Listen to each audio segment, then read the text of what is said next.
Three, two, one. Welcome along. A lot of controversy and discussion points in the world of local football this week. And as usual, always joined by Dylan Arvella, Jordan Warren to discuss it all. How are we, boys? Very good. Yeah, not too bad. At the Jamboree pub again, and I'm lucky to have a copy of the fortnightly Bugle. I believe it's weekly. No, fortnightly. Well, there you celebration, go. A fortnightly celebration of people and places on the upper south coast of New South Wales. And look, I love myself some local news, so good on the people at the Bugle. That was a nice plug there for the Bugle. They'd be very appreciative of that, Neil. A lot of controversy this week, Jordan, with regards to a couple of leagues, state leagues, local leagues. What's your take on all the fiascos going on? There's a lot of it. Narrow it down a little bit for me. Narrow it down. All right, where do we start? NPL. There was a meeting about NPL tonight in Football New South Wales. Apparently it was over Zoom, which of course affects the Wolves, and still up in the air, the NPL, after the last couple of weeks. We knew it was up in the air, but not much concrete certainty about the league just as yet, the league structure. Yeah, I think it's a positive they've had the meeting, or they've had any sort of meeting or discussion, I suppose. Not too much yet in the concrete format as what you've just said, but I suppose, in my opinion, it's a little bit of progress, I guess, Dylan? Yeah, I understand that there was different meetings for the different divisions, going from the four men's competitions as well as the two female ones. But yeah, I haven't heard too much out of that at the moment because I believe it was staggered throughout the evening. But you were mentioning some of the comments that you've seen on Facebook about that. Yeah, well, obviously none of them are confirmed yet, of course. But some of the pointers that some people have said include no official competition, non-compulsory entry in the competition, half-price entry fees, and depending on entries, it could be an 11-match cup or friendly format. But then we get something released earlier about the possibility of, no promotion, no relegation, getting 11 rounds in still, but still not confirmed for anything yet, and we're just as uncertain as what we were this time last week, Dill. Well, it goes to a point that I made last week. Football New South Wales have dropped the ball in many ways regarding this. Football South Coast and a lot of associations throughout the state as well as interstate knew that they'd need to have a plan ready for when they were given the green light. It's been a week now since the green light was given, and the biggest governing body for football outside of Football Australia, Football Federation Australia, don't have a plan. It's good that there's progress in terms of there's a meeting tonight, but those meetings probably should have been last week, to be fair, because we're getting closer and closer to that July 1 start, and clubs still don't have much clarity at any of the NPL levels, and it's pretty disappointing. You said the meeting should have taken place probably a week ago. I reckon it should have taken place at least a month ago. There was talk about 3 months of no communication at all. Like, I think you said Wilkshire wasn't too happy about it last week, but yeah, it should have taken place a lot earlier, like you said. Well, there should have been. I know Football South Coast, when competitions were called off, that people within Football South Coast were putting structures in place to have options for what the competition would be like once the restart was given. They didn't know when the competition was going to restart, but they had different scenarios depending on when they were given the green light.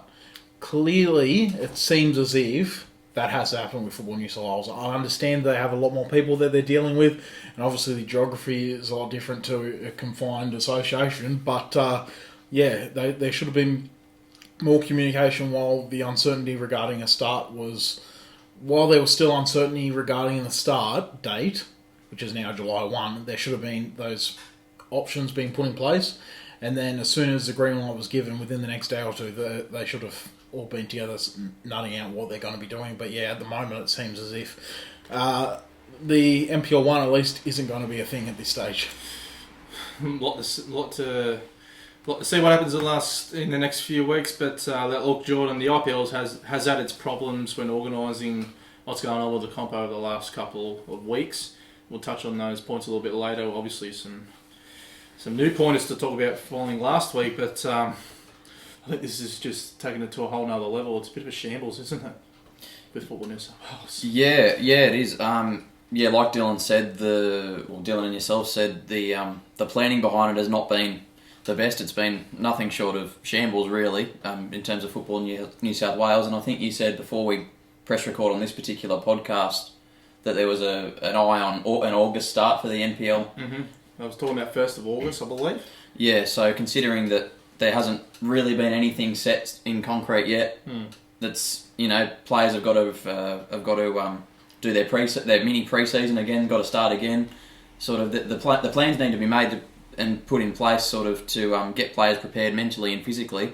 And I was listening to a press conference from the Sydney FC coach Steve Corica today, and he was saying how tough it is for the A-League sides Sydney FC have basically they've gone back to training today, and as with all A-League sides as well. Yes, and they've got basically a little under a month to get ready, and how not concerning, but it's going to be difficult considering it is another pre-season to get the players primed again.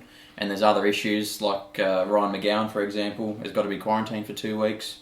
He's been overseas, so he won't be ready for another 2 weeks. There'll be issues like that will come up in the NPL, perhaps not to that extent, but it'll be along the same lines. And if the plans aren't put in place now, well, they should have been put in place a few weeks ago. When the July 1 return was announced. But it's going to be tough to get the competition resumed in any format, I believe, if things aren't put together very soon. August is ages away as well. I know. It'll probably be the last yet. competition to sort of... Obviously, there's competitions that have fallen by the wayside, especially I've noticed, just because I was down there in the last year, a lot of Australian rules leagues have decided not to go ahead, and netball leagues, which go hand in hand with the footy down there. But in New South Wales, it seems everyone will be up and ready to go before August, and Football New South Wales and the NPL1's just sort of twiddling their thumbs. And like I said, wouldn't be easy to get everyone on the same page. We're not saying we're going to do a better job.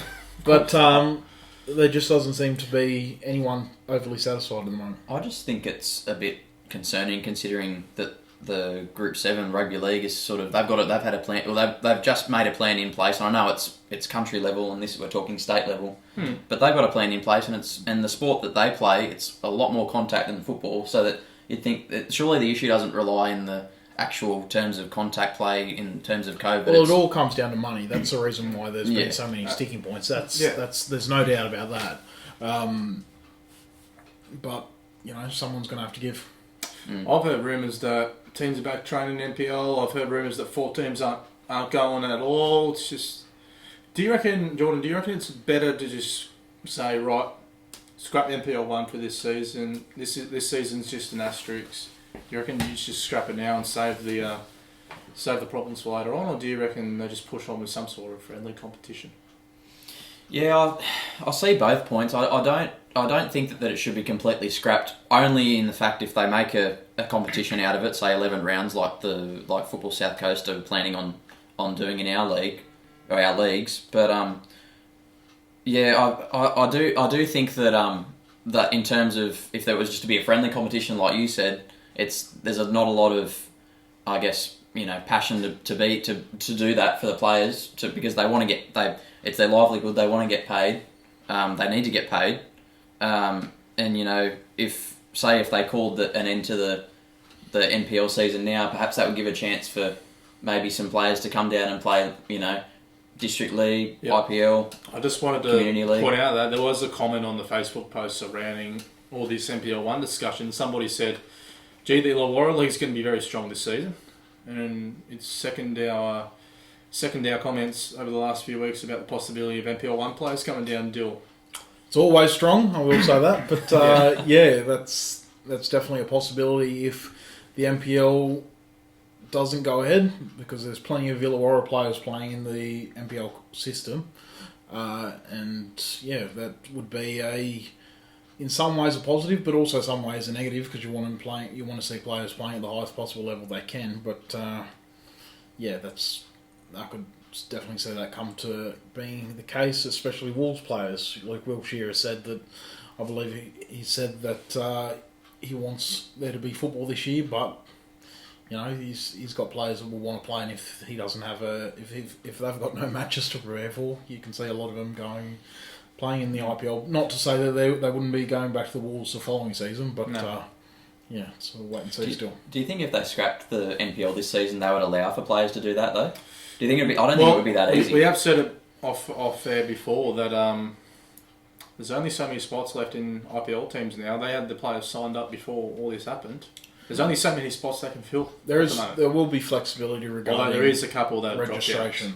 Yeah. Okay. Yeah, that's what I was wondering. Yeah. So I'm not 100% aware of the actual terms of this, but like the registration dates will be a bit more flexible than usual to allow for this. Yeah. What I'm talking about is more like squad numbers as well. So it's like if there's a team like one of your higher clubs in the IPL. And they've already got a full squad of 16, maybe even more, allowing a couple to drop back to reserve grade this week. And they got a couple more NPL1 players in. You've got a couple of possibly regular first graders playing reserve grade each grade. Like, that's going to cause a bit of issues around the club as well. Yeah, nail on the head there. Like, you know, if you've got some established players that have been at IPL clubs or IDL clubs that have played there for years and they get dropped for a state league player that's come down, it probably won't go down too well. I mean, it'll be a balancing act, I suppose. But just have to sort of wait and see if that one even. I'm sure pans out. I'm sure plenty of first grade coaches wouldn't mind having the likes of, you know, a Guy Knight or a Justin Pasfield or wouldn't turn it up. I don't know. I understand within a squad there'd be issues regarding that. I completely understand that, but it'd probably quality improves. Quality improves, of course, but not everyone will leave this situation satisfied, of course, which is. Moves us on to another point where there's a lot of unsatisfied people. Although there is a couple of positives and negatives coming from different people in the community. 2 points per win in the IPL this season. Thoughts on that as a player? I've said throughout the week I see both points. I personally, in my personal opinion, I don't see the reasoning behind it. I think it strings too close to rugby league, to be honest. Which is not what our game's about. We are unique in our own way, and the 3-point system has always been the way it is for a long, long time. But it was interesting reading Dylan's spreadsheet throughout the week. I'll plug it in there. I have to say, you did a very good job. It was a great good spreadsheet. A great read. But click it out on Twitter. There were a few seasons where sort of the leagues were a little bit closer and positions were changed still. But still, they didn't change as much. From what I had a quick overview of it, like the league positions didn't change as much between. So what Dylan did, right? He got a comparison between past 7 or so seasons, 10 seasons, and he compared whether if they had the 3-point per win rule in or if they had the 2-point per win rule in. There wasn't that much difference in most of the seasons, wasn't there? I think there was 2 or 3 seasons that were completely unaffected, and there was only 2 seasons with significant changes. The rest had 1 or 2 changes, say between 8th and 7th or something like that. But the 2 seasons which stood out were 2016, which is the season Fury won the league, and they finished they finished just ahead of Bulleye. Bulleye would have pipped them. Would have pipped them if it was 2 points for a win on 4 and against, because Fury finished a point ahead with 3 points for a win. So Bulleye would have pipped them that year for the title on 4 and against. And 2010, where there was 3 teams at the bottom of the table all on 21 points, which was Fernhill in 10th, South Coast United in 11th, and Woonona in 12th. Fernhill in 10th would have actually dropped to 12th. Yeah, through their the win ratio through that system, which is, you know, interesting in some ways. But the important point of that should be said regarding that spreadsheet is it doesn't take into account. That's only with things that are added afterwards, and obviously the great debate regarding 2 points v 3 points is that coaches and players would change their tactics during the match. So you can only see some of the story from looking back at historical data. It's look, as a player, like I don't understand why change it. What, like they've said it makes competition a bit closer, but are you telling me like 11 rounds it's not going to be close enough? You know what I mean? It's gonna exactly 11 round season. You would ideally think that no team would run away with it, but in saying that, I understand that if they change it to the 2-point system, say a team has a dodgy run at the start, they're not out of the competition. Well, they're not out of the first place or top 5, or they're still in a relegation. They're still alive in the relegation battle with the 2-point system because it's close and draws will play their part. But the negative side of it is I just hope it doesn't force any negative tactics and changes to tactics. I can't picture many teams in this league changing their style too much to do that. But if a possibility, if a team needs a draw to survive relegation with a few rounds left, that could play a massive part. Some comments that have been taken out of the discussion that's gone on about this over the last couple of days over on our social media posts. You haven't seen or have a look at it. All the discussion going on at the moment. So some of the comments said was, given the season would be shortened, wouldn't you incentivise teams to win games rather than settle for draw? Some reckon it's taken away the importance of winning games. Some saying it's rewarding negative football, which you did touch on like a second ago. And then there's another one questioning where's the incentive to push for the win when you only get an extra point. Agree or disagree?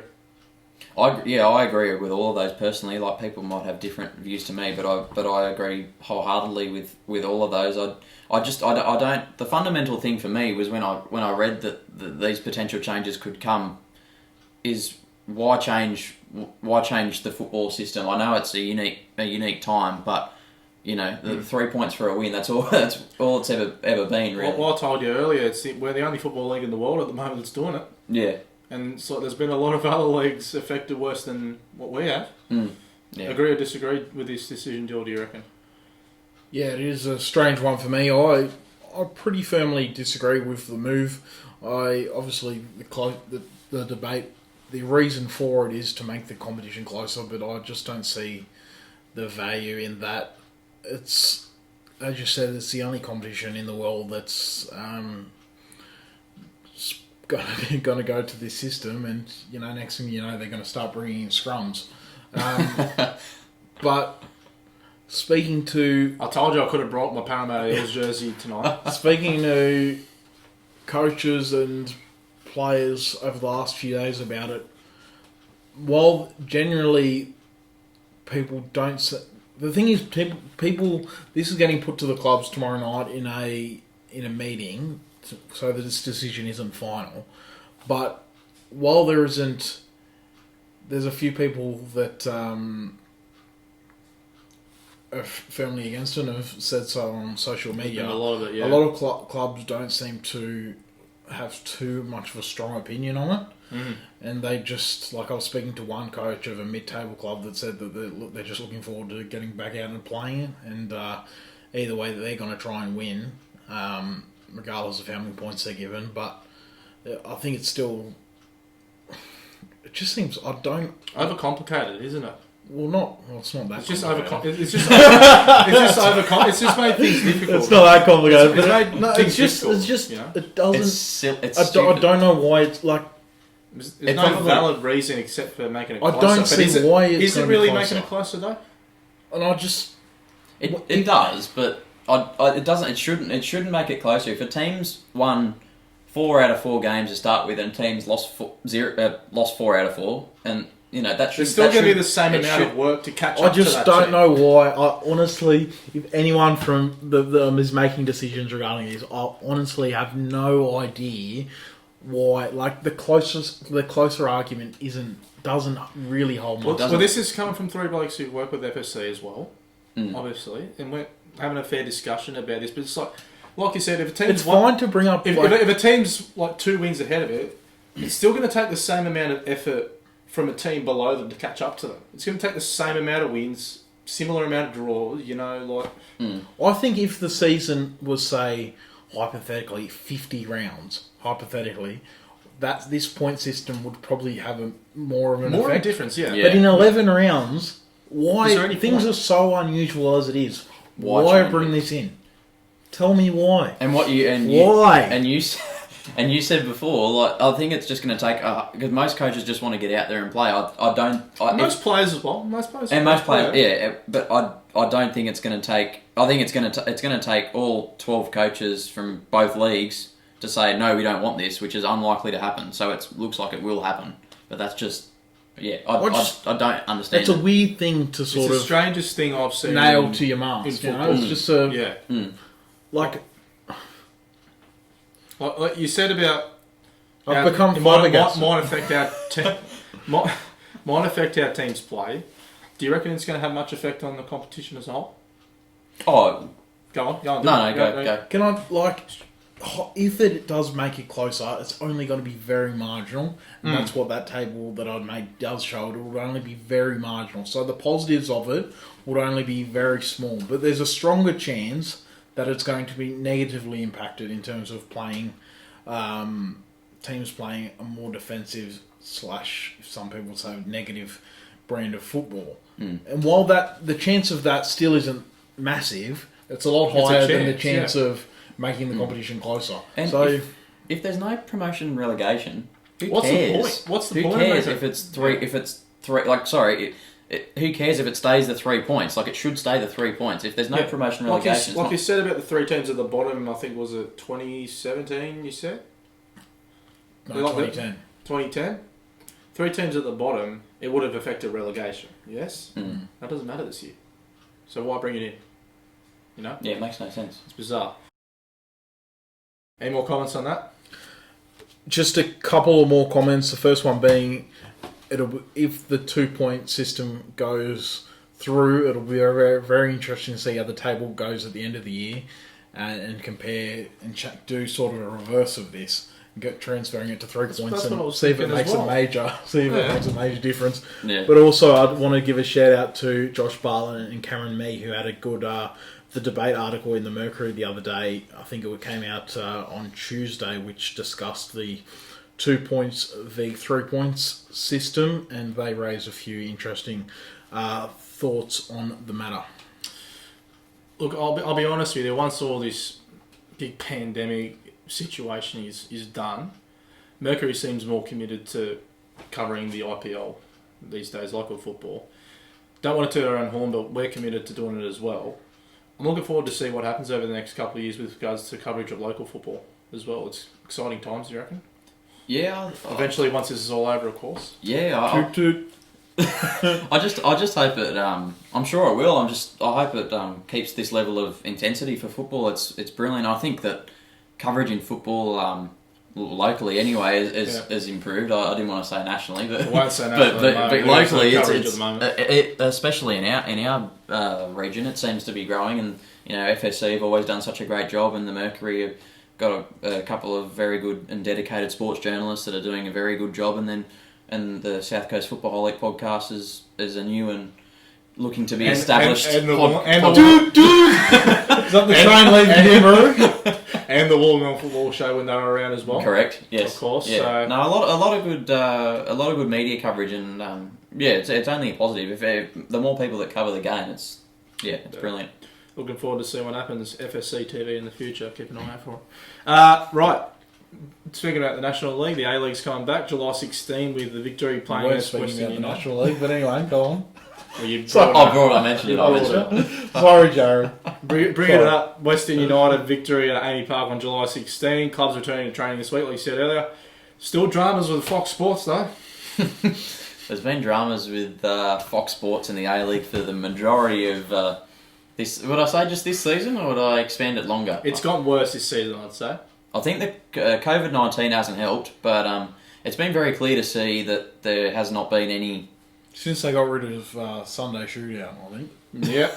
Hosted by Tara Rushton and... since we got rid of Daz's Dash on the shootout on Sunday night. Yeah. I reckon it's all gone downhill since then. It's all gone downhill since Premier League left Fox Sports, I think. That's when I noticed it going downhill. I'll kettle of fish. Eric Parker Stick to this country, please. Since the Mariners lost it at the death. But it's great to have the A-League back anyway. But the coverage is another issue. But so hopefully we're able to actually watch the National League in this country. I'm sure that It hasn't been confirmed, but I'm sure that there will be, streaming services. I guess something. But surely, if there's not, then that's you can't present your national product, national football product, without any coverage, or at least visual coverage. You need something like that. If there's no coverage of the A League after 15 years, and I know that it's very different times, but it just makes the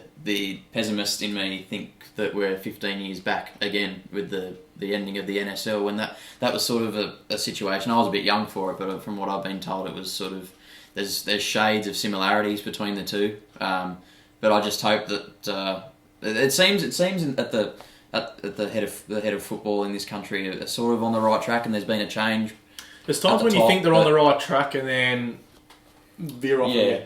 I appreciated it's a long time coming, but I appreciated the head of the A League, Greg O'Rourke, taking time to talk to the fans via social media yesterday. I appreciated that, and I know a lot of fans that I know and I saw on social media appreciated it too, and answering questions personally. And A-League memes got a very good shout out, and they've been doing a great job as well. But but more of that sort of communication between the top tier and the fans needs to happen.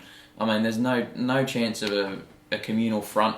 We need a communal front in the league, and for it to equal more fans, which can't happen now, obviously. But when the league's back to normal, and when before the league got stopped, the fans were stagnant. I guess non-existent. So yeah, to get to that high level we had 6, 7, 8 years ago of fan stature, I guess. When the Wanderers first came in was our peak. When Pertex Stadium was packed out most weeks.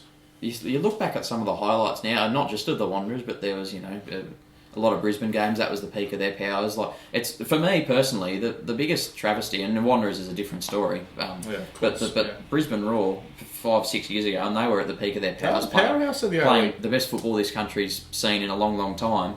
The Suncorp Stadium was, it's a big stadium, but for a regular game it'd be half full, which is all you can ask for really at the moment. But now it's, and I say that they were at the peak of their powers 5, 6, 7, 8 years ago. They're sitting currently 4th in the A League right now, and they've been underperforming big time, and they still barely get 10,000 to every game. So it's not like they're coming last, so you can't even use that as an excuse. Robbie Fowler's done a great job on the back end of the second half of the season. Some could argue that they have been underwhelming.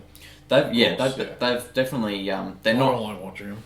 They're definitely, in my opinion, they're You're a snob, and I hope Robbie Fowler doesn't hear this. I've had a. He'll absolutely give it to you. He's given it to me in a presser before, so if he hears this, I don't like the way they play. It's pretty awful, but they're 4th in the league, so the fans surely should be in a bit more force than what they are. I think this pandemic has exposed a lot of issues within that game. One of them being the financial backing, of course, and fans and stuff like that. How bad in the state we are, but also the coverage. We touched on the coverage as well. Fox Sports. Some have argued that, like you said, talk about the Sunday shootout, that some would say that Fox Sports has taken the gas off the pedal a little bit with regards to, coverage, stuff like that, not caring as much anymore. The deal's nearly up. And then, of course, we hear now about how the fiasco with not paying the instalment and stuff like that. Do you reckon it's time to move to something different? It all depends on Fox really, but I think that they've made it very clear where their position is. But I do the coverage in the A League in the break we've had, even you put it on Fox Sports News and there's announced, what was it, yesterday or the day before, the A League's coming back. Yeah. First headline was rugby league, cricket, AFL, and their season. To be fair, Cricket Australia were about to sack one of their head honchos. Rugby league's on, AFL's on, but you'd think the start of the national competition of football in this country, that's the largest participated playing sport in this country, would get a higher headline than 20 minutes into the news stories. When Simon Hill came on, he said there's a lot of people who are just simply against the sport, this game in Australia. Like he told us a story about like football, like when he first landed in this country, some guy came up to him and said, "Oh, football or soccer's for a game of poofters" and stuff like that. He just didn't understand why a country was so against a sport, and the only reason he could come down was like two reasons: a, they're afraid, they're wary of us, and two, it threatens rugby league and AFL. It's come down to coverage as well. You see some of the back when we had obviously the fan issues with the Wanderers and all the Flares or whatever you want to say, breaking seats.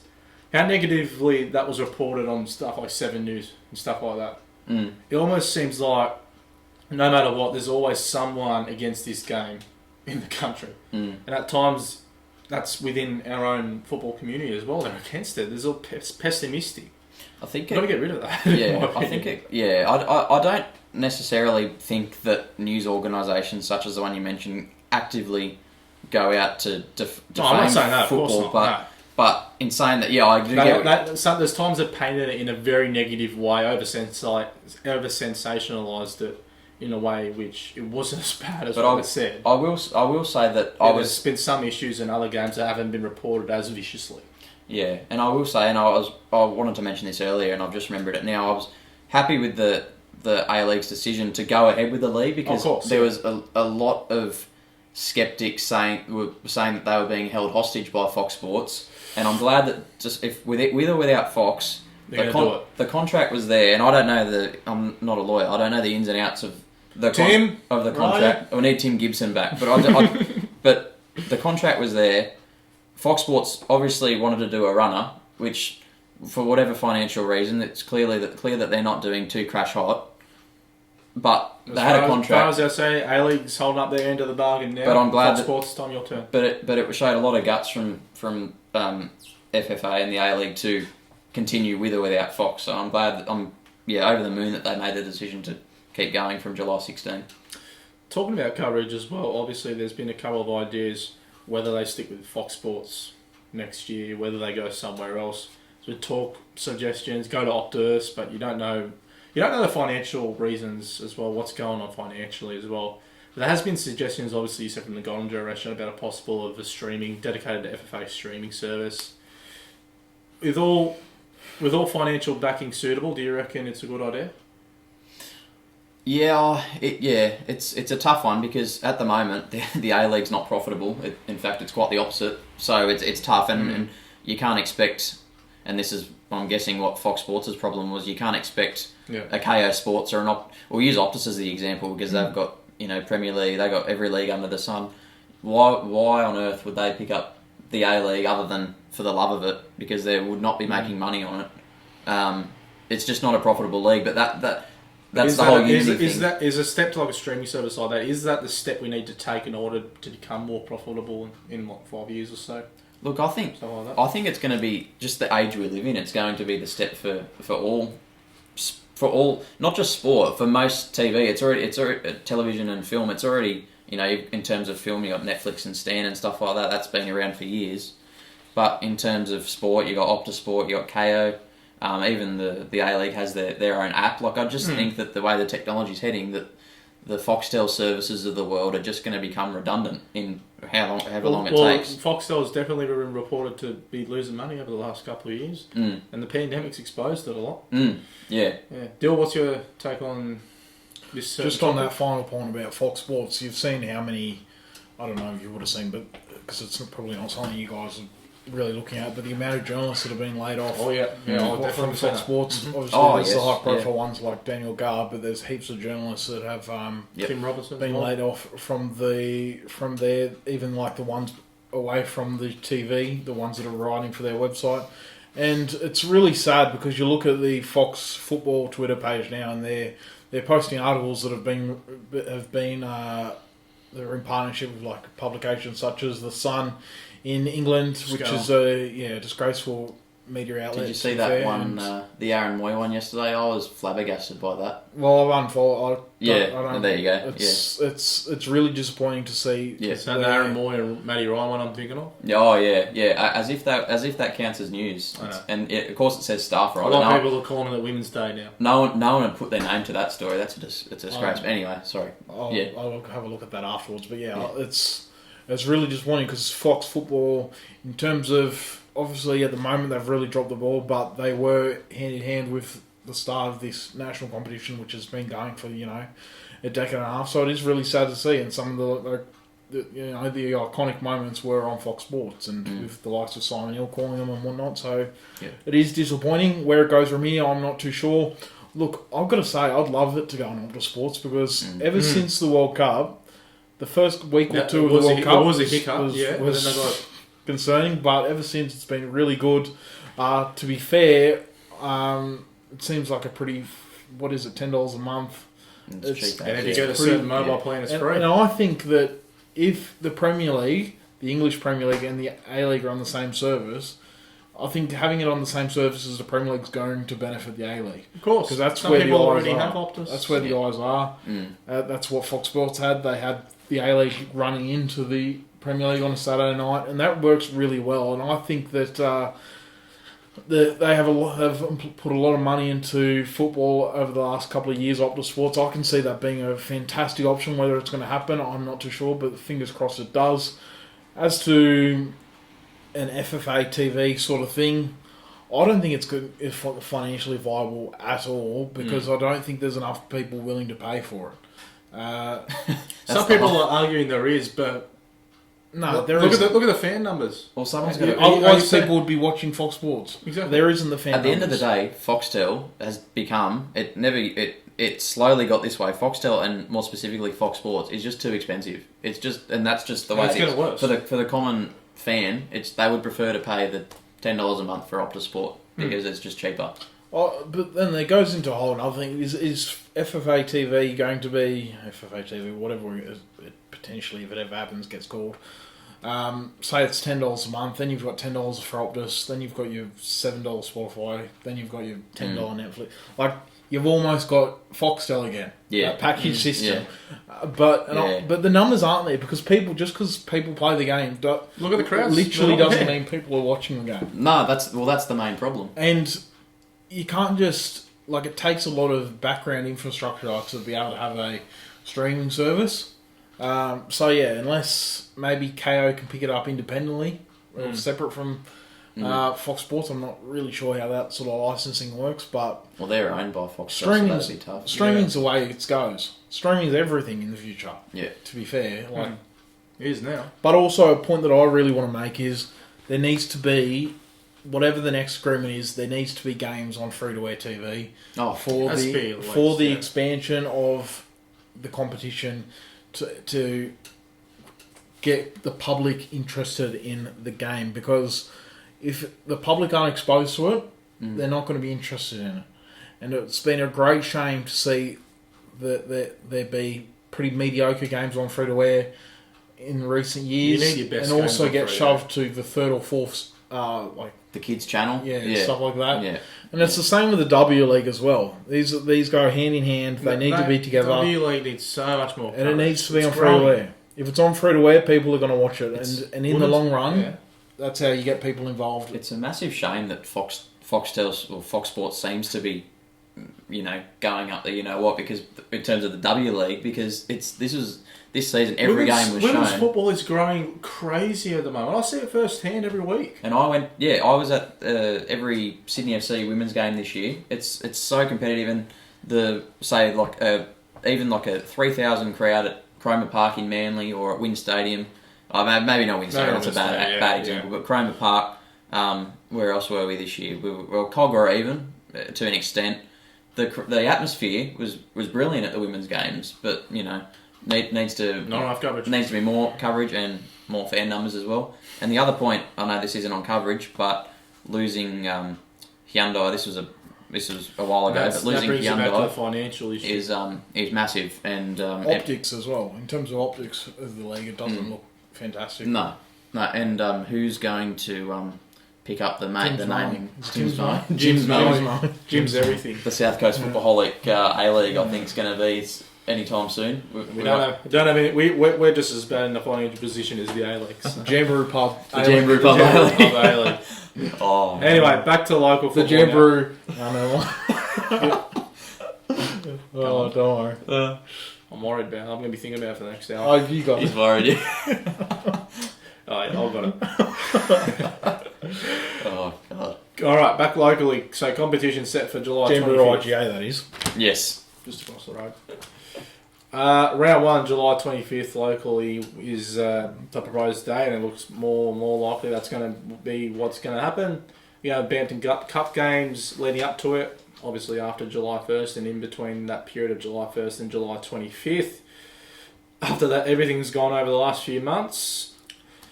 We won't know the exact answer, but Dill, I asked you in our first podcast a long time ago now.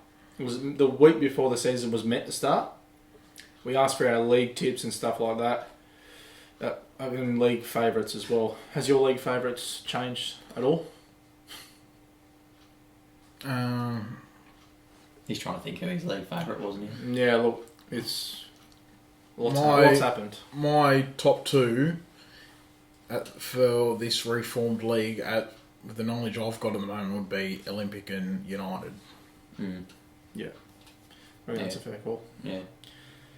Obviously, not confirmed. Yep. And that's it. Nothing's confirmed. Please. Nothing's confirmed. Maybe it's a fact of, anything can happen in the 2.11 game season. If 2 points a win can happen, honestly, anything can happen now. I've seen it all. Anyway, that's our Dylan's mail for this week again. I don't know, you want a mail for that. Done goalkeepers. Done defenders. Midfielders' turn this week. Do you reckon... Topical question, is it the toughest position on the park? It's another topical question. Oh, I don't. Yeah, in terms of fitness, probably yes, and it depends on what kind of midfielder you are. I suppose if you're a 6, you got to sort of block off the passing lanes. If you're a 10, you got to find a pass. Box to box is a different game altogether. It probably is. I would say it's the most important part. It is quite crucial because they connect the defence and the attack. Yeah, there's nothing in the middle there. Your team is screwed. Yeah. They've got to keep a balance between the sides. Each position has their own crucial roles, obviously, but it just depends on what kind of midfielder you are, I suppose. There's a whole lot of them. Like I said earlier, I reckon it's the most crucial position on the park. If you're out of position in attack, on counter to defence, if you're out of position when you have the ball, you're limiting your chance or possibility of going forward. If you're out of position in defence, you're just opening up like the River Nile, just opening up like that, the parting of the Red Sea. It's got like that metaphor. I've said it so many times. If the midfielder's out of wider spot, than the Rio Grande. It's like the Murray River, just swashing down. Murray done. If you're out of defence... The Shaven River, flooding through. Murray River. The parting of the... No, it's Minamara. If you're out of position in defence as a midfielder, it just allows a free path through for the attacking team, and it just makes the team look so bad. But look, I'm going to ask you now, Jordan. You've played midfield a few times. Who's the best midfielder you've played with? Oh, I've played with a few in my time. Not sure if I rate on you. Look, there's been a few.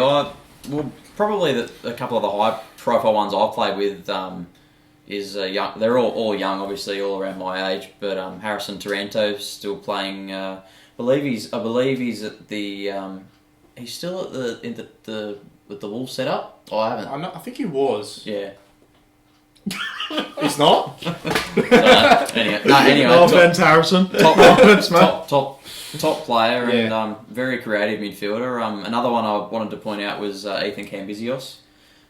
He's another good sort of. He sort of plays as a 6, but can pick a pass out of anywhere, and he's very highly regarded by a lot of coaches. And is at the he top at the level, Wolves setup? He definitely is at the Wolves setup. Yeah.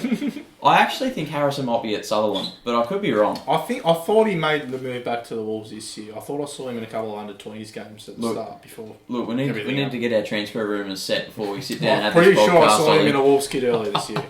And a couple of more local ones, I guess. Nick Tomasello played a few games with him when he was actually coming through the ranks at Tarrawanna. He was in the, I guess, what would have been then the under-18 squad back a few years ago, and Now he's Probably the best teenager in the IPL at the yeah, moment, yeah, in my and opinion. he's a quality midfielder for Tarrawanna to this day, and hopefully, is there for a long, long time and becomes a bit of a club icon there. And another one I wanted to talk about was young Jeremy Flanagan. He's made the move to Wollongong United this year. He was at Corrimal last year. I played with him at Kembla for a little bit. He's hasn't established himself 100% in first grade yet. He was on the bench for Corrimal's win last year, but he's a hard worker, a very creative, smart midfielder, and I definitely think he's one to look out for the future at Wollongong United. Yeah, my midfielder was an American guy who came for a stint with us at the Flame last year. He played a couple of games with us, came out for a bit of adventure, and then went back home. You guys want Landon Donovan. I wish. Glenn Dempsey. No, this guy's Alex Galbraith. So, yeah, he came out for about half a season last year. And his first game with us, we were playing up at Central Coast at Plume Park. And he hit an absolute thunderbolt on the goal. Scored his first goal in his first game. We ended up getting a point out of the league leaders at the time, who I think they hadn't dropped any points at home until that day.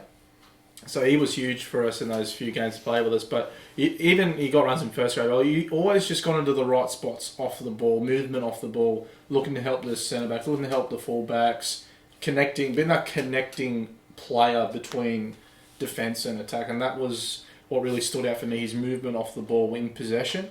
I thought it was superb watching him. All right, Dill, what's some of the best players in midfield that you have played with over the years? Five-a-side, maybe? Still not many five-a-side midfielders. The best five-a-side midfielder that I really enjoyed playing with was mixed five-a-side was with Michael Fenolzo back in the day. His nickname was El Fuego, the fireman. Yeah. He was alright back in the day, old Pols, but in my junior career, the player that I enjoyed playing with the most, who was a midfielder, would have been a bloke called Dylan Ray, who Ray. You would have played with at various stages of your career, but he was and he's at Oak Flats now. He was an all-action midfielder back in under-16s up and down the park, and I remember in the under-16s grand final, in extra time, we were 1 goal down, and he scored a goal from about 25 yards out, which was probably one of the most memorable moments of my junior career. So that gives him that makes him worthy of a shout out. Did you go on to win the game? No, we lost in a penalty. That's by the by. Great kid.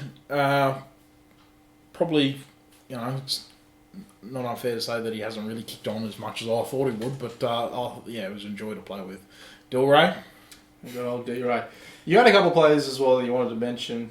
I had a couple more at my time at the White Eagles, and played a brief stint at Kembla Fury. I played with young Cody Wahimaya, who's making a name for himself for the Eagles first grade setup, and he's probably the fittest midfielder I've ever played with. I'll second that. Runs all day and very good on the ball, and he likes a beer too, so he's a good bloke to play with. He's great for the change room atmosphere, I'd say. And Currong or something like that? Somewhere south. Koala Bay. Koala Bay? Yeah. Lovely. Yeah, they make Koala Bay bush crabs or something. They breed them tough down there. But another one I was Mitchell Ferraro, who's playing for Tarrawanna these days. I played with him at the Wolves setup, and a very experienced sort of head. It's never on the young Wolves. body. It's always the Wolves setup. The Wolves setup. It's always set up. The franchise. Bit like the Flame franchise. The Flame franchise. Anyway, but that's what we'll start calling like district clubs. The franchise. All right. He's a very good defensive midfielder. Knows how to block the passing lanes, pick a few passes himself, and as I said before, an experienced head on young shoulders. And he's doing very well at Tarrawanna under Peter Willis as well. Quick mention as well, I think I've got him down as the list that I've played with Andrew Bova. Yep. And Caleb Grace, who are two players I remember when you covered the Flame season 2018, you rated them both quite highly, Dill. Yeah, I said Tomasello's the best teenager in the Premier League. I'd say Caleb and Andrew would be in the top 5. They're fantastic players. Caleb's, I love watching him dribble with the ball. They're not sure. I don't know if people are, whether it's him or coaches are quite sure what position he is exactly, because he's played out in the wide. He's played as sort of a 10, and he's played deeper. I probably like him more as an 8.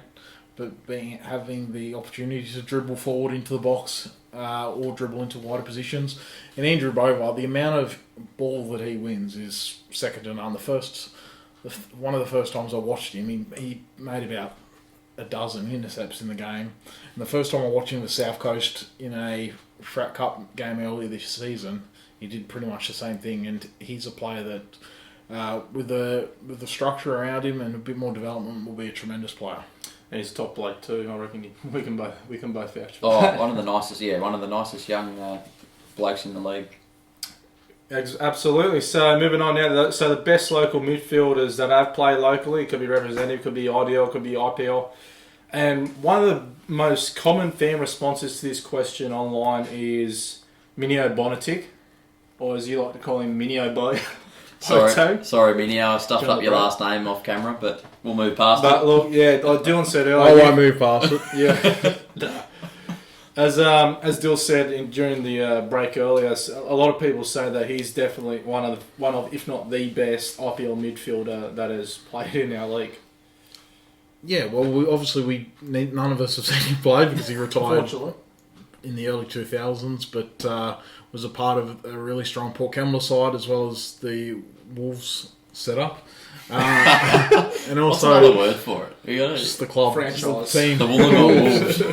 But yeah, he there's a famous video of him when he was in the youth teams at the Wolves setup. When he went for a trial over in Luton, that was an SBS back in the day. But yeah, every person that mentions, when I ask them the best player that you've seen, every one of them mentions Bonatic in their top 2 or 3. So that must be worth something. I know that he's got a couple of sons that are also meant to be pretty good. I think they're involved with the Western Sydney Wanderers. Yep. And I remember for years driving past, any time I drove past Shalaba's junior ground, Mine Bar, I would see him and his kids, him training with his kids. Yeah. So could be any afternoon he'd be there. So fingers crossed the local region has a couple of more professionals coming out of it with the last name Boateng. Yeah. But yeah, it's interesting. It would be fantastic to see footage of him play. And going from someone who's played at the Wolves setup to someone who's played in this Sydney Croatia setup and South Coast United over the years, Michael Sanalab. Obviously, he had a stint in defence. He's had a stint in midfield playing for South Coast United, but they used to think he was just an absolute machine for South Coast United over the years. He's a very and he's still around now. Yeah, the juniors still around now. Even at the before the league got shut down, we at South Coast United had our season launch, and Michael was there, and he's a very very popular bloke among the club, and you can see how much the club means to him. And once again, I was never actually saw him play myself, but he's held in a very high regard by a lot of people you speak to these days, and he's obviously got a brother that's played at a very high level as well in Brendan. So, he by all accounts a very very top midfield player. Did have stints in the NSL back in the days as well. Another one, Richard Lloyd, Noel Spencer. Of course, he mentioned in the Defenders podcast last week. He did play midfield as well. Is he defender? Is he midfielder? Who knows? We put him in both this week. But Brilliant at both. We did mention last week about his absolute thunder bastard to get goal of the season. Why do you? Goal of the millennium, I think. Oh, it's definitely up there.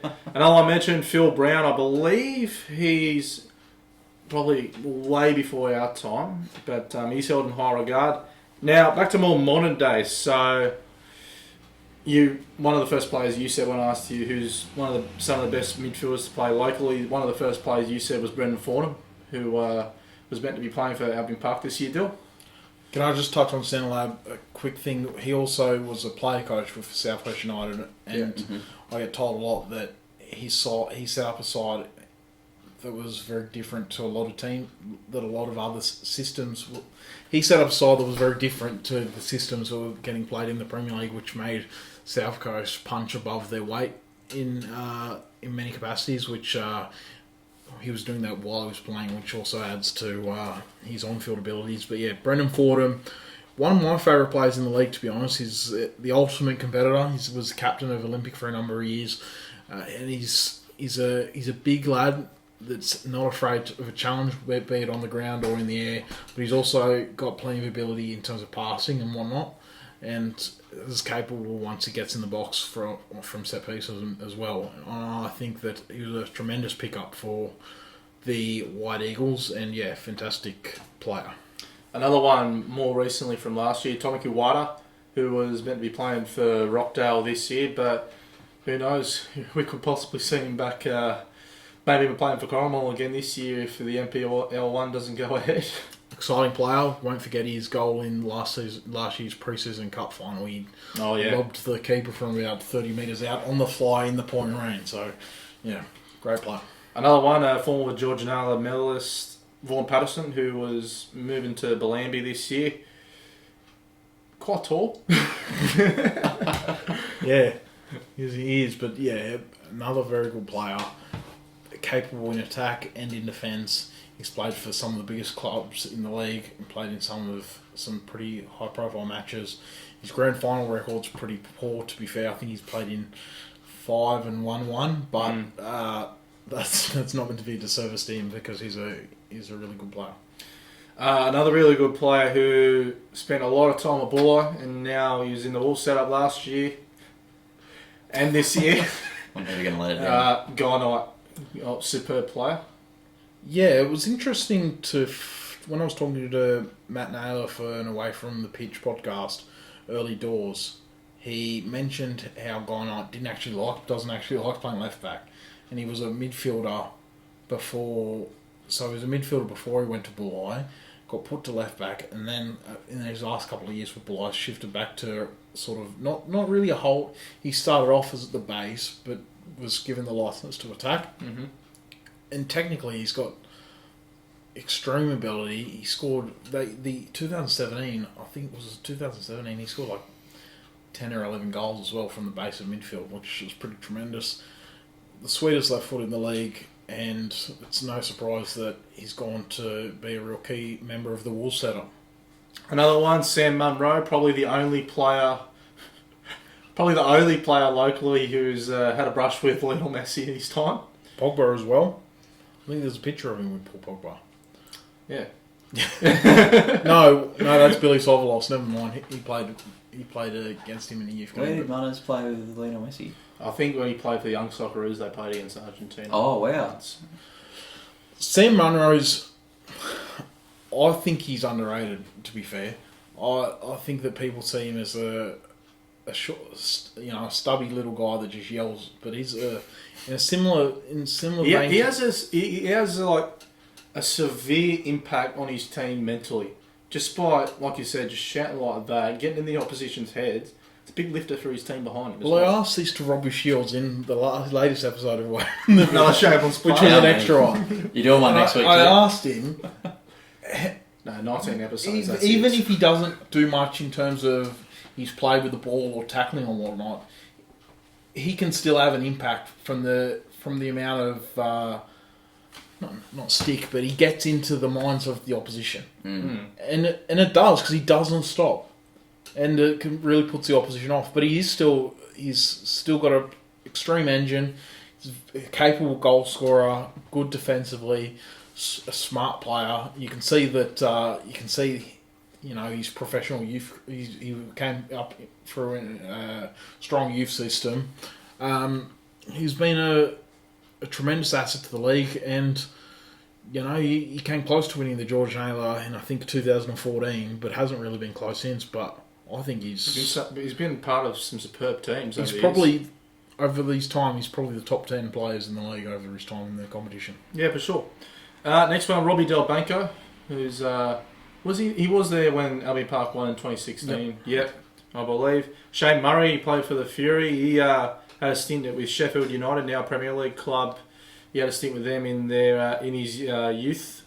He played professionally in Ireland for Waterford and Bohemians, and he did play for Ireland. I'm not sure if it was in the youth system. It was in youth, but he did play against players like Mario Götze as well, which is another example of some local players who have had a brush and shoulders with some superstars of the game, international superstars. But really smart player.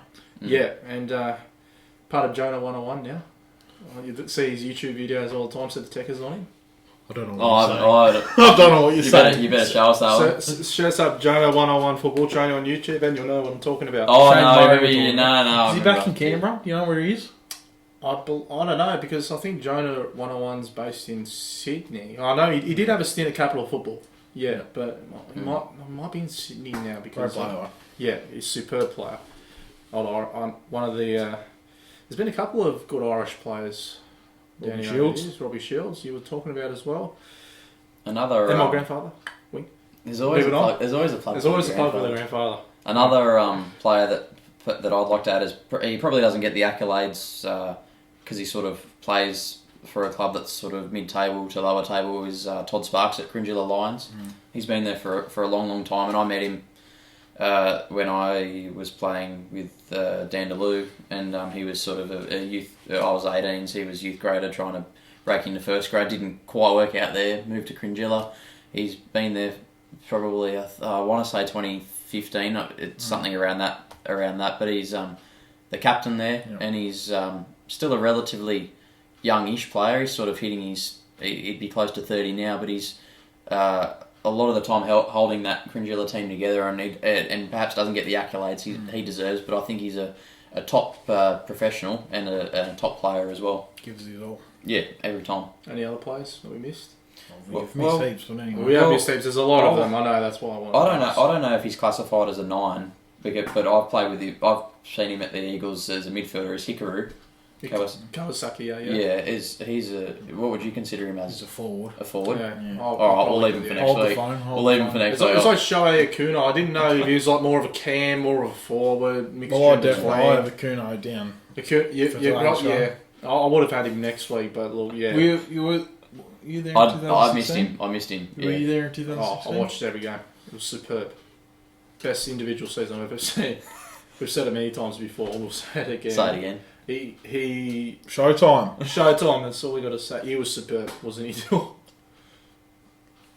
He made a mockery of the league in that second half of 2016. He just flipped Albion Park's fortunes completely. I've spoken to a number of players that were a part of that side, as well as Jeff Allport, and there were other factors. Obviously, he couldn't have done it without other players like Patterson, Avery, Darnell. The first half of the year, that defence was very leaky. Like once they fixed that was when everything flipped on its head. So that's one of the reasons. So there was quality around him. But Kuno was just superb. He was just an extreme piss taker. Yeah. He just absolutely tormented teams. And when there was a free kick just outside the box, it was like far out. You put your house on him to score. And obviously in the grand final, he was. He did that. Man of the match by far. The only game I watched watched all season of the White Eagles was the grand final, and he took the mickey. He was unbelievable. I reckon one of the White Eagles' best performances that year. No one brings it up as much anymore. When they played the Fury at their home in the season, the second time of the season they played the Fury at Kembla, they pumped them 5-1, and the last 20 minutes of that game, the three Japanese boys, Riku, Kotaro, and Sho, my God, they took the piss out of him. Yeah. To put it lightly, it was just there was flick passes, stepping on the ball, do what you want, and it's like the Fury couldn't do anything to contain them. There was nothing they could do about it. It was just they were just that good. Any more players we missed? Akuno's countryman, Kazuto Kishida, who was at United, and Fury, a midfield metronome, glides across the field, tremendous vision. And yeah, his pedigree's pretty high as well. He's been in the Thailand top flights team of the season a couple of times. He's back over there now. You can actually play as him in Pez, actually, which I found funny. But yeah, that he was probably United's best player in that 2018 season when they made the grand final. So yeah, Kazuto, Kushida, or as most people called him, Kazoo, tremendous player. Yeah. Who else we missed? Probably plenty, but my Any list other is done. So Any other ones on your list still that we missed? Do you mean current or Any past, current, local? Matt Bailey, two-time George Naylor medalist and Wolves player and Sutherland player and NPL. There is a lot winner. of players. Matt Bailey was even I saw his last couple of seasons for Wolves. He was a very hard-working player.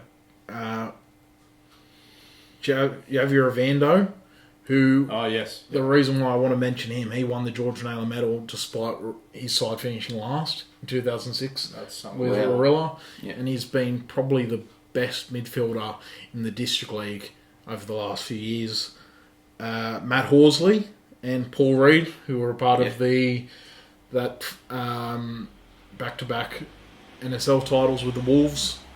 And obviously the Horsley medal is the player of the match in the District League Grand Final.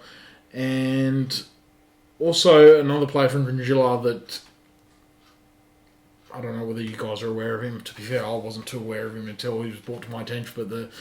But the committee at Gringilla say he was the best to play for him was Bobby Tupincheski, who's also coached there for a bit as well. And just two other names that I was sent through, Chad Bishop and Matt Callahan as well, two players that were pretty impressive in the league about a decade or so ago. Yeah. Look, it'd be remiss of me. I'm going to do it. Go on. Career play with injuries, but Jamie Warren in the day was a top player in the IPL. The owner of his Who did fine he play for? establishment. I didn't even know he played in the IPL. Lambie, Quarriers when they were in the IPL, and another club too that's escaping me. But yeah. Four broken legs doesn't help. The head of this fine establishment. I think he still carries the wounds of those days. He carries the Jamboree pub, that's for sure. He carries a lot of wounds, not just the broken legs. How did he play? He was he likes to tell me he was and not just him. A lot of people likes to. He does tell me, and a lot of people tell me he was a very intelligent number 10, which I could only aspire to be. But I haven't got there because I've been playing fullback for a few seasons. But from all accounts, a very intelligent player. And Minio always tells me how much of a asset he was to every team that Jamie was a part of. Yeah, must be the name, huh? A long list of midfielders we've gotten through. We've missed any. If we've missed any, don't hold us to task. Long list. If you've missed any, we're sorry. Comment on it. Some young midfielders as well. We've touched on a couple, but bringing up a couple more names. We've touched on Cody Weimar, we've touched on Andrew Bale, we've touched on Caleb Grace. Matty Mazewski as well at the Flame. He's been probably the Flames' best 30 player. now. Is he about... How old is he? No, but he's been playing since he was very young. Yeah, I think he's 23, mate. He's a few years. He's not that old. Yeah. Probably the best player on the field at the Flame at the moment. And there is one more midfielder that we did miss from that list, and John, you can... Yeah, I was, it would be, remiss not to mention Justin Carrier, the late Justin Carrier that passed away in 2018. And he was a top midfielder, a young midfielder, a grand final winner for Port Kembla. Played a couple of roles, but most notably he was a midfielder. I played with him in, a few, rep setups in junior years, and he was always a top bloke and a top player as well, and led by example on the pitch. You watched a lot more of Justin than I did, but when I played with him, he was always one of the best players on the pitch. His friend, one of his best friends, Josh Krappus, said in a tribute video he put together that not many people can say they're IPL Grand Final winners, and he was at a very young age. Obviously, it's very tragic what happened to him, but it would have been one of many shames. It's a shame that we couldn't see how his career would have progressed because he was one of the most impressive young midfielders in the competition. Well, we at the time, I had the chance to play with him a couple of times. He was playing fullback for Albion Park, and he got his debut for first grade at 16 years old, and he became a regular in, I think it was the 2015 season. He became a regular in that team, and come up against the best players in the league at the time, and he held his own. And put it that way, in a fullback position where we mentioned him as a midfielder. So yeah, I think it's only fair if we mentioned his name, of course. But moving on to the professional league in Australia, and there's a long list of midfielders that you've got down. Yeah, look, I've enjoyed my A-League football over the years. I guess there's I've watched it since day dot. So when you asked me to come up with a few midfielders, I kind of went rogue with it. Let's go. Probably the first one. We have to mention Milos Ninkovic, the king. Probably one of the best, if not the best number 10 the league's ever seen. Even if he's been to a World Cup, even if he's playing sort of as a wide, it's a wide number 10 role. He plays at Sydney FC, but he's still very much the juggernaut in terms of everything goes through him, and he's the creative force at 35 years of age. Is a pretty impressive feat. There's sort of, I guess we can go in this season as well. Diego Castro has been at Perth Glory for a while, and basically, I believe he was the main reason why Perth Glory finished first and made a grand final last year and it was a big difference. Came up just short. Won a lot of games for them. Thomas Broish is another one. Brisbane Roar in the peak of their powers. Those three players you just mentioned are probably the best three players to play in the A-League. Yeah, I agree. Arguably, of course. Yeah. Well, another one that I actually nearly forgot about, and I'm so glad I didn't, was Carlos Hernandez. The Melbourne Victory, an absolute Costa Rican beast of a player, and it could score a goal, and was a very intelligent midfielder, and perhaps wasn't at the peak of his physical powers when he signed for Melbourne and when he finished, but it didn't matter because he still quality's quality. Yeah, it was quality, and another one, and I'll let you guys have a turn soon, I promise. But I've got your list, all right. Was Marcos Flores? Oh yes, Adelaide United.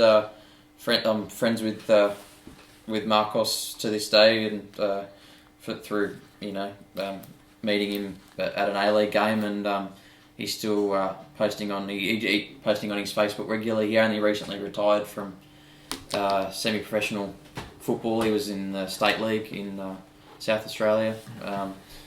So he's only just recently retired, but he was a top player specifically for Adelaide. It didn't quite work out for him at Melbourne Victory, but for Adelaide United he was the Johnny Warren medalist, and scored one of the best goals the A-League's ever seen. But yeah, those are a few of my ones that I've got, but that list is like a long list. One that comes to mind, and I don't know if I saw it on your list or not, Terry McFlynn.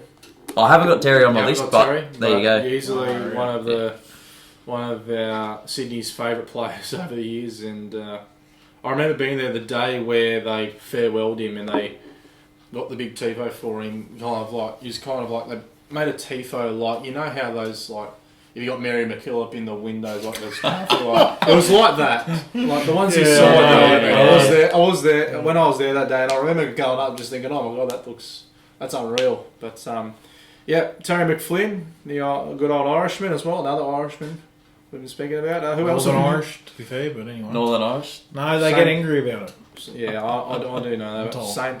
What about Nick Carl? Nicky Carl, yep. When he signed for Sydney, it perhaps wasn't his best time of it, but early doors, season 1 to 3, I believe it was at Newcastle Jets. He was phenomenal, and didn't really work with Del Piero. In the same team. No, yeah. So when Del Piero signed, I believe Nick, it was a pretty serious injury he had. But then when he came back into the system, there was no real room for him with Alessandro at the club. But lovely player. Oh, beautiful to watch, and you wouldn't actually think he was Australian in that regard. He had so much flair. He was almost South American in that regard. But no, there's why South American? The flair, the South American. Are you flair. telling me Europeans aren't allowed to have flair as well? They're allowed to. They just generally don't. Okay. It's coming from two Aussies, huh? You're a Fair, Portuguese citizen fair. now, Dylan. Dylan would know, to be fair. He does. He is a South American style player. I don't know what you're going on about. Another one was Paul Eiffel at the Wellington Phoenix. Yeah. He I qualified for a World Cup with Barbados on World Cup 2010 with Paul Eiffel. wow. Dylan's random fact for the day. Shinji Ono Shinji. Yep. for Western Sydney Yeah, Wanderers. one of the best. Sort of Japanese representative. another World Cup player for Japan. I don't remember if he played in 2002, but he definitely played in 06 because I remember he played against the Socceroos. A top player, and even in his, it's a bit of a pattern in the A League. The best midfielders are getting into their twilight years, but still have had some great performances. I miss the days when we had your Del Pieros, Shinji Onos, Emil Heskey coming to the league. I just want it back. That was one day, but anyway. I just want it back. Other players? Well, we have to mention Mile Jedinak, considering he's played in the IPL.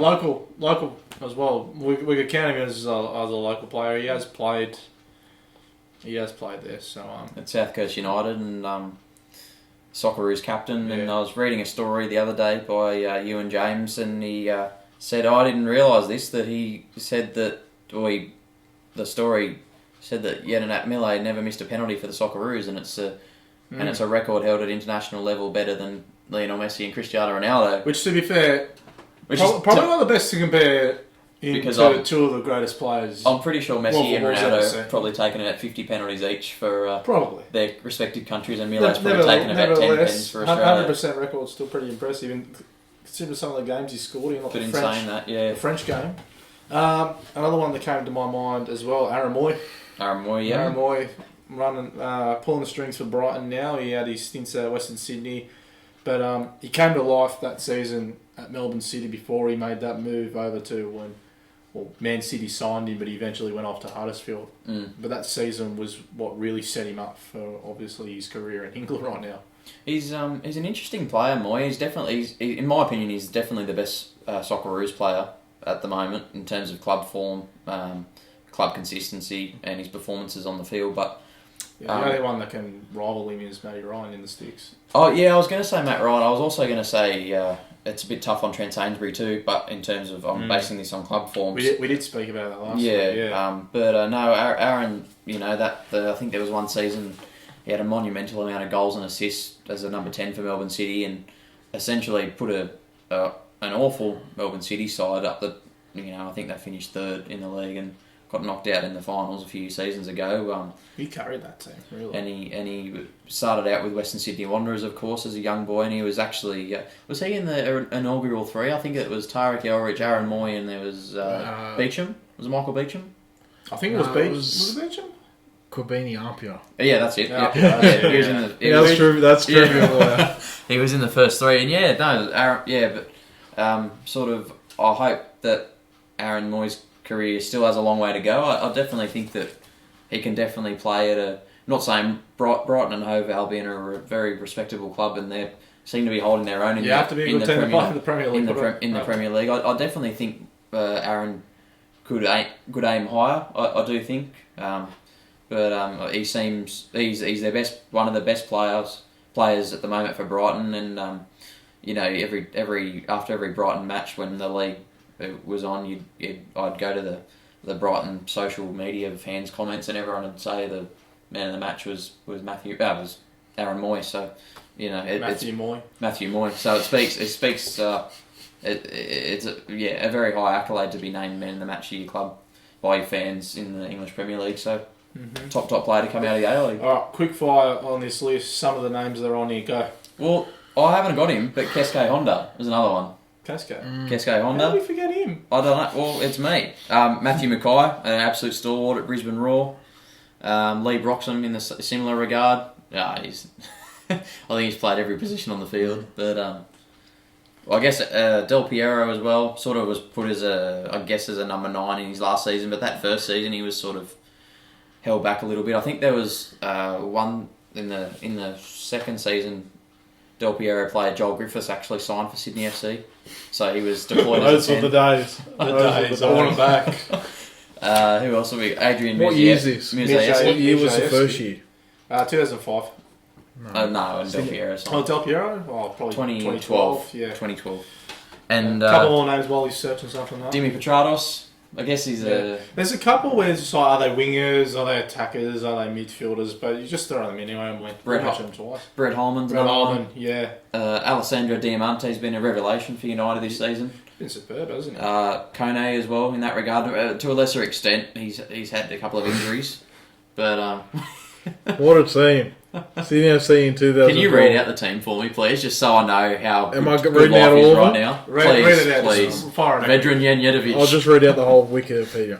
Ivan Nasevsky, Seb Royal, Fabinho, Pascal Boschart, Nathan Sherlock, pass. Brett Emerton, Oh. Adam Griffiths, Paul Reed, Alessandro Del Piero, Jared Kyle, Blake Powell, Tiago, Mitch Malia, Terry McFlynn, Joel Chianese, who's actually turned into a Good pretty player, good yeah. player. Not in those days. Terry Antonis, Yeah. solid. Yeah. Great Uh, midfielder. Not on my list. Trent McCallahan, Trent McLennan, yeah. who was a defender, I believe. I And think he played played for Sutherland. Yeah, he plays in the state leagues too. Krunislav Lovrek, who was a pretty dreadful story. Bruno Lovrek. He was awful, yeah. Vedran Janjetovic, Yaru Yao, who was yeah. Oh, I love Yaro, yeah. Ali Abbas, who was a pretty Ali solid Abbas, player, yeah. arguably a midfielder. Yep. Ryan Grant, who was listed as a midfielder here. Hagi Gligor, who was meant to be The The next best thing, wasn't he? pretty good player. Yeah. Daniel Petkovsky, Yeah. Joel Griffiths. And the last one, number 32, Lucas Neal.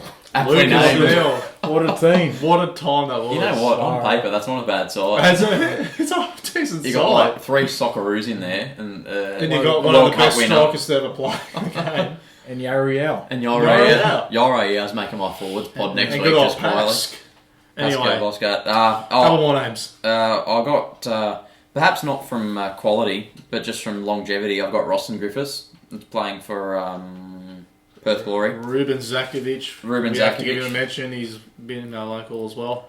Keanu Bacchus, I wanted to mention as well. He's at the Western Sydney Wanderers is coming through nicely, and his brother is playing in South Africa, I believe. Could be, yeah. Anyway. We know the story, mate. Yeah. Anyway. Yeah. Yeah. The last one I wanted to mention is for this season is Uslas Davia for Wellington Phoenix. Yeah. He's a top quality player that's made a pretty Top goal scorer, He second took top goal scorer. behind. He tore Alf, Dylan Roberts on Alf, FIFA the yeah. other night too. He did what? Devere, when I played Wellington and Phoenix and you played Sydney FC, and Devere tore your team to shreds.